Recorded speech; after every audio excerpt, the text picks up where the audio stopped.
So this actually fits with the Banderite fascist, racist ideology of the Kiev regime, and it must be say of Banderite fascism dating back to the 1930s, because one of the claims has always been that Russians are barbarian, Asiatic, Mongoloid hordes, that the good, fair-skinned, blonde-haired, Aryan people of Ukraine are defending European civilization from. This goes all the way back decades, right? This isn't even new, but it's certainly something that has repeated. If you're paying close attention to the Kiev regime's media and their statements, you see this recycled again and again in exactly those words. The Mongoloid hordes of Muscovy, right? And whenever there are lots, as you pointed out, right? Not all Russians look like me or like Ted or like some of you out there listening. There are some more than 188 indigenous ethnicities in Russia.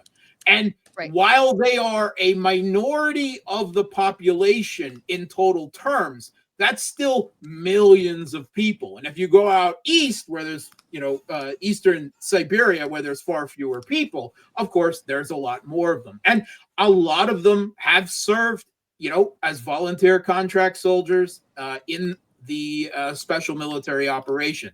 In fact, if you were watching videos, you wouldn't have seen this in the Western media, but if you're paying close attention to channels on either side, Russian or Ukrainian, like Telegram, that follow the conflict, you may have seen a video in the past 2 or 3 weeks of a close encounter combat battle that occurred between some Russian forces and some Ukrainian forces, and came down to one Kiev regime soldier who had a head cam on. That's how we have this video, who was fighting a Russian soldier from the Sakha Republic, or Yakutia, as it's better known, where the people there are also Asian looking, right? That's the indigenous people. They don't actually quite look like Tuvans. They've got their own slight, if you live here, you can recognize the difference, right? That's all I can say, generally speaking, right? But it came down to a man-to-man knife fight of absolutely horrific. If you don't have, if you're one of those who has, some type of moral, okay, don't watch this video, right? But I posted it myself on my Telegram. But I make myself watch all these things because I think it's important to understand the reality of war, and of this war, and of the horrific human cost of it. And at the end of this grueling 5-minute brutal fight with multiple stabbings on both sides, oh my God, the Russian soldier from Yakutia won, and the Kiev regime soldier was dying, and he said, okay, you've killed me, I'm dead, I'm dying, please just let me die in peace. And the Russian soldier did. He got up, and there was this really weird kind of soldierly warrior honor moment between the two of them, where the Ukrainian said, you were the best fighter in the world. You beat me. And he said, goodbye, brother. And the Russian soldier responded the same. And the Russian soldier left him a grenade to finish himself off. Right. It was a terrible, this tragic human drama. And if you watch the videos with the interviews with this soldier later, he's actually been wounded like 6 times before this. And this isn't even the worst situation he's been in.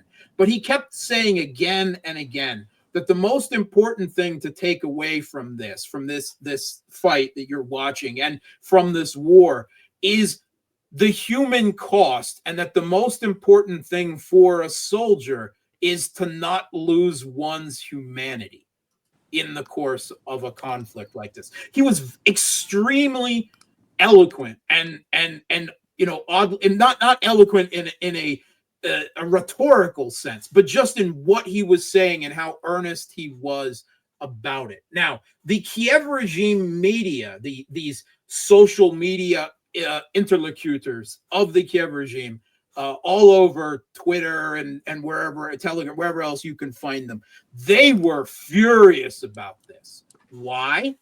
Because one of those Mongoloid Asiatic Russian hordes defeated a white Aryan Ukrainian soldier. And you can find comments about it all over the internet and in some of the Ukrainian media. And this is why it all flows together. There are lots of Asian-looking soldiers, right? In relative terms, because there are nearly 1 million Russian troops now participating in the SMO.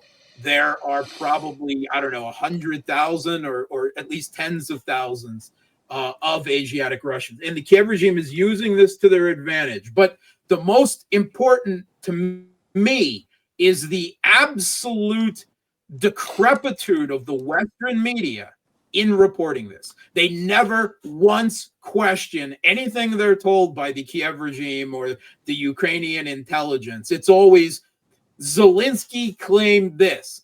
The Ukrainian military claims this. There's never once even maybe that they have military IDs from Tuva. They're actually from Tuva. I mean, no, that never it enters into whether I was reading Reuters or the Washington Post or the New York Times. I read dozens of these articles looking for anything, right, that would actually point towards they having some evidence that these guys really were North Korean. There's none.